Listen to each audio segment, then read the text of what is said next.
Hey guys, Sasha from netbooknews.com with another unboxing video. We've seen the HTC One series for the first time about 5 weeks ago at the Mobile World Congress in Barcelona. We already had an unboxing of the HTC One X and the HTC One S. I think you can see the links to these videos down there. What we are doing now is we're going to unbox their new entry-level phone, and that's the HTC One V that just got released over here in Taiwan. I just found it at the Shanghai Telecom shop and I bought it immediately. It's about $330 or 260 euros. So yeah, let's dive right into it. It's a really fancy, I think kind of eco-friendly box that's pretty hard to open, obviously. Oh gosh, oh gosh, oh gosh.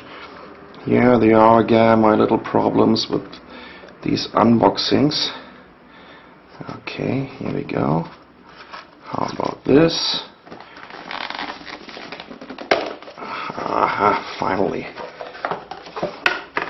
And here it is. That's the device. Kind of reminds me, what was the HTC Legend? About 1.5 or 2 years ago. But anyways, let's take a look at this some later, and let's see what else we got in the package. Bunch of that's a coupon for an app. Okay, can't read this. That's from the telco. Little quick manual. I guess that's like warranty. Okay, contact details, and here's a little business card. No, it's your contact for the HTC support. I think they're also offering a pickup service right now. The PSU, the headset, and this is a USB to micro USB cable. So let's take a look at the device. Here we go. So this is a 3.7-inch. I would guess it's a, well, they're saying it's a TFT display, so it's a capacitive multi-touch screen. Might be a Super LCD or at least an LCD display. Resolution is 800 by 480. This fella comes with a 1 GHz Qualcomm Snapdragon single core. Not sure which Snapdragon they're using for it, because you just can't find any specifications on the HTC website or on the Qualcomm website for this. But I would guess it comes with a Adreno 220. Yeah, that should be the GPU of it. It has 512 MB of RAM and 4 GB of built-in flash memory, but you can also get a up to 32 GB MicroSD card in there. So this is something that the HTC One S and the HTC One X isn't sporting at all. Yeah, it has a nice little unibody look and feel, and I'm not sure about this. Kind of reminds me of the very first smartphones for Android from HTC. Well, if you like it, anyways. The look and feel of it is pretty cool. And by the way, there's a 5 megapixel camera on the back with a flash LED, and so you can take a 720p video recordings with it. And is there a camera on the front? No, there's no camera on the front. What about the dimensions? It's 9.2 millimeters thick, and this is 120 millimeters by, I think, like 60 millimeters, 59 point something. It also comes with the HTC Sense UI, that's the 4.0 UI, and of course also Android Ice Cream Sandwich. Oh, one more thing, it's pretty light. It's only 115 grams, and for this price, yeah, this is the new entry-level device from HTC. Just to give you an idea how small it is, let's compare it to, what about the HTC Desire? I still have it here. I think this was also a 3.7-inch one. So look at this. It's slightly bigger than the HTC Desire, but it's thinner and definitely lighter. What else do we have here? Here's a Nokia N9 with a 3.9-inch display. Here we go. And we also have a Nokia Lumia 800 over here. It's also sporting a 3.7-inch display. Oh, it's already switched on the new One V. And I also have, of course, a Samsung Galaxy S2, which is still my favorite phone, with a 4.3-inch display. Of course, it's definitely a little bit bigger. Ooh! And it's a little bit, no, I'm not sure if it's a little bit thicker right now because I'm using the extended battery, so I have a completely different backside. And last but not least, let's get to these huge phones.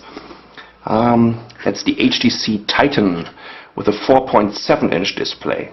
So that looks like almost like a Galaxy Note next to it. Right, there you go.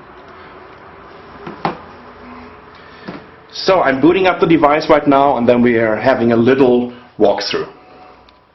Okay, here we go again. So I set up my phone with my Google account, and I have no SIM card in it right now, as you can see. And you immediately recognize the circle. It's part of the new HTC Sense 4 UI. Let's take a quick look at the settings so we know about the version of Android on here. I would guess it's 4.0.3.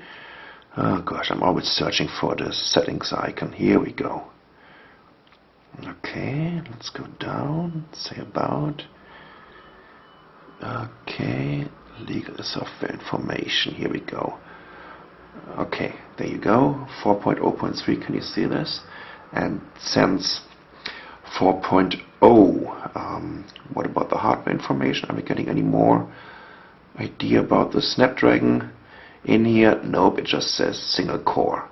Anyways, what about some benchmarks? I have some games on here. So first of all, let's oh yeah, you know what?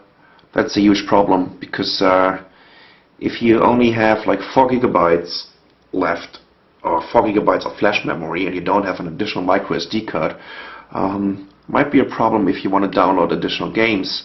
As you can see over here, I have an internal storage with 0.94 gigabytes, and it's only 245 megabytes available right now. But I have to admit, I've been also installing Shadowgun on here, so I would love to show you how Shadowgun works. But what about Temple Run first? It just came out, so let's take a quick look at it.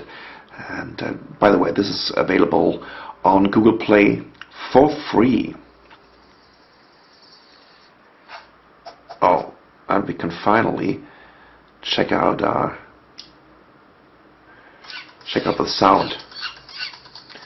Here we go, very smooth. I mean, this is not a very detailed game graphics or something where you have like a gazillion of objects flying around and shading and lighting and whatever. So that shouldn't be a problem at all, of course. Works, you're getting it, right? So let's start the task killer and get rid of a couple of these apps, and let's try out Shadowgun. Still one of my favorite games. I might want to clean the screen. Here we go. Okay, Mr. Autofocus. Let's dive right in here. I've been going already through the tutorial, so we're coming to the very first checkpoint where you can face the first enemies, if it's loading. Of course, this took another 250 MB of flash memory, of this internal memory here, and that's why there's not much left. Okay, here we go. Let's take a quick look around here. As you can see, that's pretty smooth. Let's take a look outside here. Okay, that works.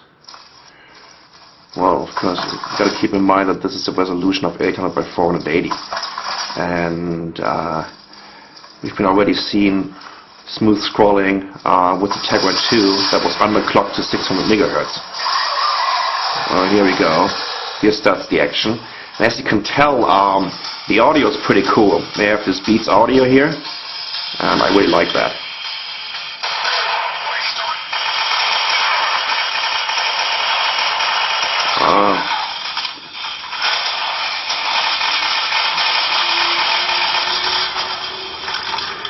Okay, that worked.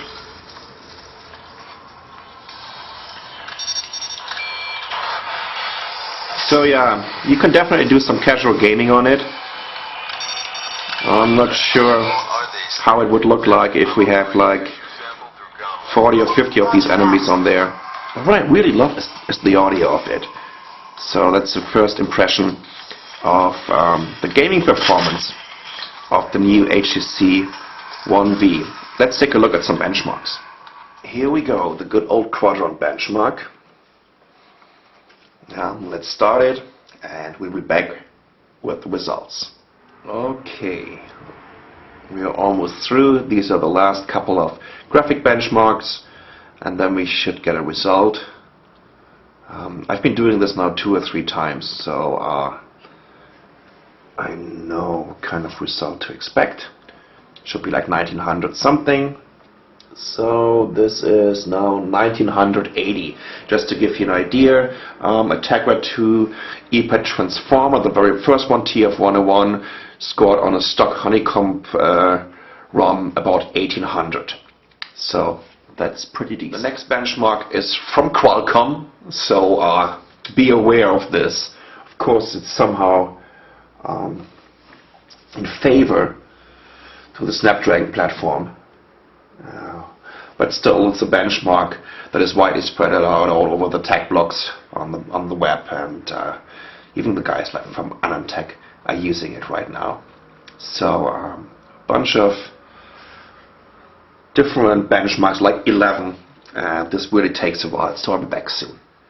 Okay, final results. 1165 points. I've already scored over 1200, which was about the same, and the HTC One X was Tegra 3. So you should always take this with a grain of salt. This is a benchmark from Qualcomm.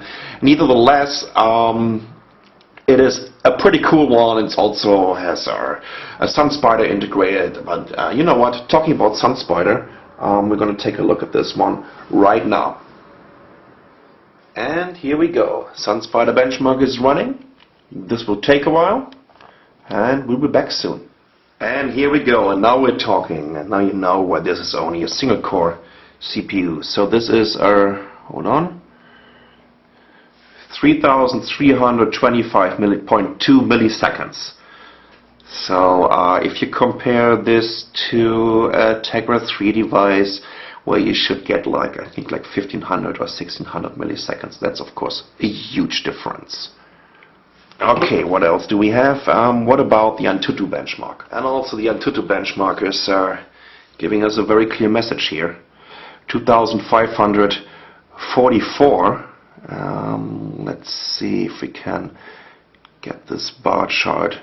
So you can see this ASUS Transformer Prime over here, like with 11,000. And this device comes in below the Samsung Galaxy S and the Google Nexus S and Kindle Fire and whatnot. There you go. There it's my device. Okay, 2 more. We have the Nanomark one. And our last score was 53.5 frames per second.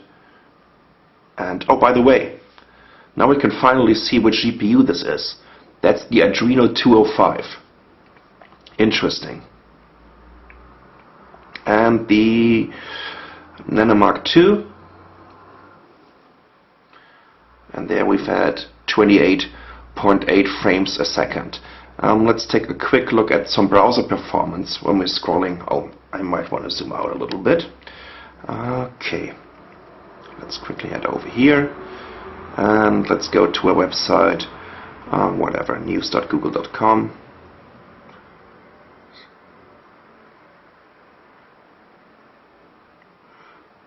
You know what, it's not so easy with this small 3.7-inch display, because I'm used to the 4.3 of the Samsung Galaxy S2. Oh, no, it took me to the German side, interesting. But anyways, let's just open a website. Here's a German Reuters, and let's do some pinch to zoom to see how the performance is of the browser.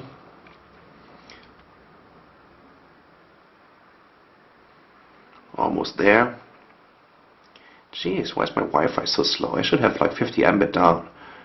Okay, here we go. Lots of text. Okay. It's still loading. That's why.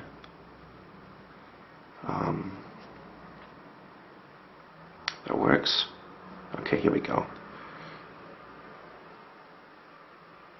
That's pretty decent. Pinch to zoom. Works pretty good. Nice. So yeah, that's a very decent performance for a device with a 1 GHz single core processor. So this should be, I don't know, is it a Scorpio? With Adreno 205. I'm so good at mixing up the different Snapdragons, but I'm definitely going to look it up. In terms of camera, it also sports this fantastic new camera from HTC. Let's take a look here. I think it came with a Fuji image sensor. What about focus? Is there a little... I might want to clean this lens first. Okay, here we go. That looks better. Let's take some pictures. Oh, actually, I'm already recording.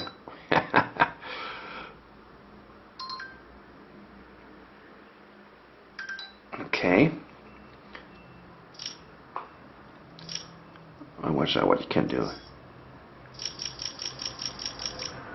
I really like this kind of shotgun picture taking mode, and then you can just vote for your favorite and best shot, and then it's asking you if you want to delete the rest of them. So there you go. So let's see how that one looks like. You know what, here we go.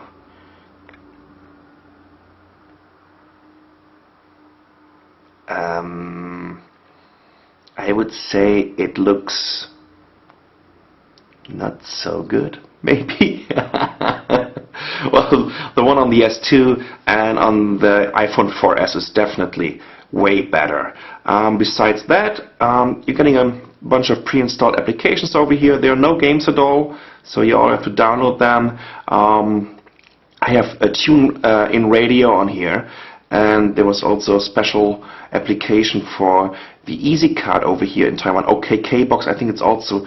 that looks to me like a karaoke app. What else do we have here? eBody XS, and there's the Easy Card, which is a payment system over here in Taiwan with an RFID card. And I don't know about this Dr. I. Okay, Dr. I is copying something over, whatever it is. Okay, so this looks to me... here we go. It's a Chinese-English dictionary. I love that. Okay, that seems to work. Well, overall performance is pretty good for a single-core processor. As you can see, the UI is very smooth. Well, Android 4.0 is definitely helping a lot. But keep in mind, this is running on an Adreno 205 GPU. It's gonna be pretty slow if you compare this to a Tegra 2 device or to a Tegra 3 device, and of course also to a Snapdragon S4. This is a generation that is over 2 years old right now, but still, right? It's a very nice phone. It's very compact. I love the solid build quality of it, right? It's easy to hold in smaller hands. Even though that I'm used to a 4.3-inch device, I think that's a pretty cool one here. And it's cheap, so this would be something, a device that is going to compete with the Lumia 710 or even 610, if that's their entry-level Nokia device. So around $330. That's my first impression of the new HTC One V, the new entry-level flagship phone. Can I say that? Entry-level flagship phone, or whatever, from HTC. I'm Sascha von netbooknews.com. Thanks for watching.